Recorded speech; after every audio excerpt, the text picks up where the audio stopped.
Graffiti? Is it art or vandalism?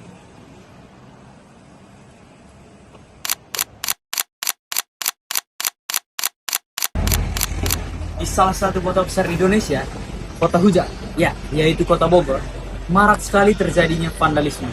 Masyarakat sudah resah akan hal itu. Vandalisme tersebut dibuat oleh komunitas-komunitas graffiti yang ada di kota Bogor.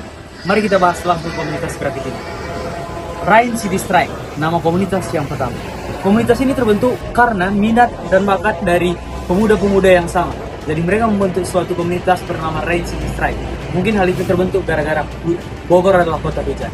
Rain City Strike sendiri bertujuan untuk mengubah pandangan masyarakat bahwa graffiti itu bukanlah kriminal, melainkan seni.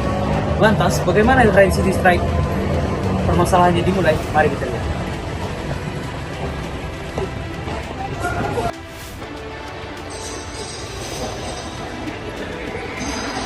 Di Kota Bogor sendiri, fasilitas publik sudah sangat memenuhi dan sangat mudah diakses. Namun, karena kemudahan akses ini memunculkan fenomena terjadinya aksi vandalisme. Karena dalam pandangan komunitas graffiti, terbatasnya ruang untuk menyalurkan aspirasi sehingga ruang publik menjadi sasaran. Dari sisi masalah sosial, adanya konflik perbedaan pandangan antara komunitas graffiti dengan pandangan masyarakat. Masyarakat sering tidak mengerti nilai-nilai atau pesan yang terkandung dalam seni, sehingga sering terjadinya konflik antara komunitas graffiti dan pemilik properti, yang akhirnya memunculkan penghapusan karya secara sepihak. Jadi untuk stakeholder di Rain City Strike itu terdapat 4 kuadran. Untuk kuadran pertama yaitu key players, itu terdapat komunitas graffiti, graffiti crews, komunitas seni rupa kampus, dan juga seniman independen. Lalu untuk kuadran kedua yaitu key people, itu terdapat toko cat dan penyedia peralatan graffiti. Kuadran ketiga yaitu monitor only, itu terdapat masyarakat umum dan juga fotografer jalanan. Lalu untuk kuadran keempat yang terakhir yaitu Keep Satisfied, itu terdapat wali kota, DLH, dan juga event organizer dan sponsor. Lalu untuk diagram interaksinya itu terdapat 3, yaitu user, direct, dan juga indirect. Dengan interaksinya yang pertama yaitu individu dan individu.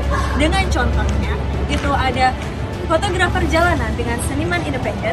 Lalu yang kedua itu individu dan kelompok. Dengan contohnya yaitu fotografer jalanan dengan komunitas graffiti. Lalu yang ketiga yaitu kelompok dan kelompok. Dengan contohnya adalah komunitas graffiti dengan graffiti crews dan juga dengan masyarakat.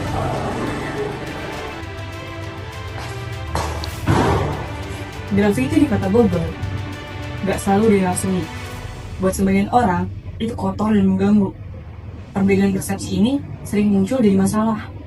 Tanpa ruang yang jelas, ekspresi seni berubah jadi vandalisme, rasa aman menurun, dan konflik sosial muncul. Padahal masalahannya bukan di sininya, tapi di pengelolaannya.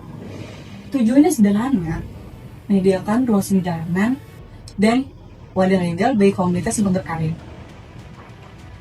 Kalau ruangnya jelas, hubungan antar warga dan komunitas jadi lebih harmonis, ruang lebih terletak rapi dan aman, dan seni moral bisa jadi identitas positif kota.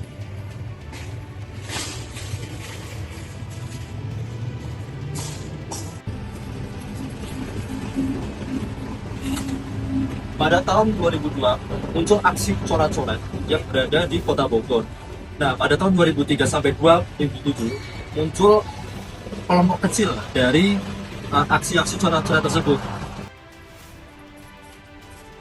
Hingga pada tahun 2008 sampai 2010 mulailah terjadi identitas di kelompok kecil aksi coret-coret tersebut. Nah, pada tahun 2010 sampai 2015 muncullah aksi vandalisme yang berada di titik-titik spot pada Kota Bogor. Nah, hal ini memicu pemerintah alih-alih untuk menghukumnya, tapi pemerintah Kota Bogor menciptakan taman coret-coret yang berada di Kota Bogor.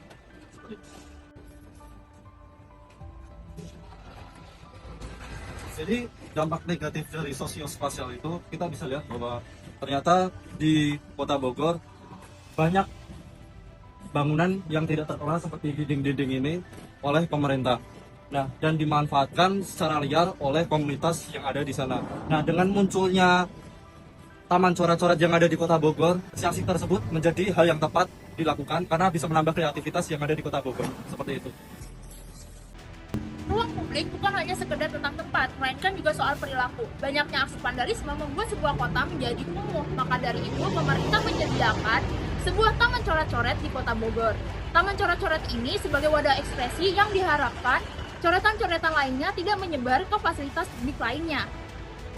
Keberadaan taman coret-coret ini juga mendorong partisipasi masyarakat, khususnya generasi muda. Ada aksi grafiti atau mural, fotografi, kompetisi kreatif, bahkan ada juga kampanye serta festival. Persepsi masyarakat yang menganggap seni itu buruk berubah menjadi seni itu indah, penuh kreatif karena adanya kegiatan-kegiatan tersebut.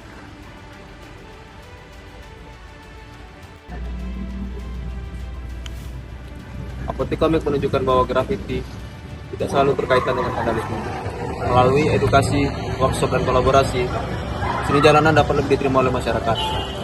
Di Philadelphia, vandalisme ditangani dengan pendekatan yang lebih konstruktif. Para penggiat grafiti diberikan ruang publik untuk membuat mural legal yang justru memperindah kota. Meskipun ketiganya memiliki pendekatan yang berbeda-beda, tujuan tetap sama. Grafiti tidak diukur semata, tapi dirubah menjadi kegiatan aktivitas yang positif dan produktif.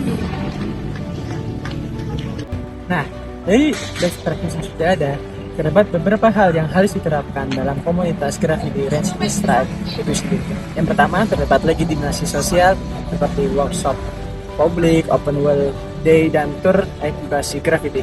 Terus yang kedua, terdapat pengembangan ekonomi seperti penjualan merchandise antar komunitas. Dan terakhir, ada penguatan ruang seperti advokasi perluasan tembok yang legal.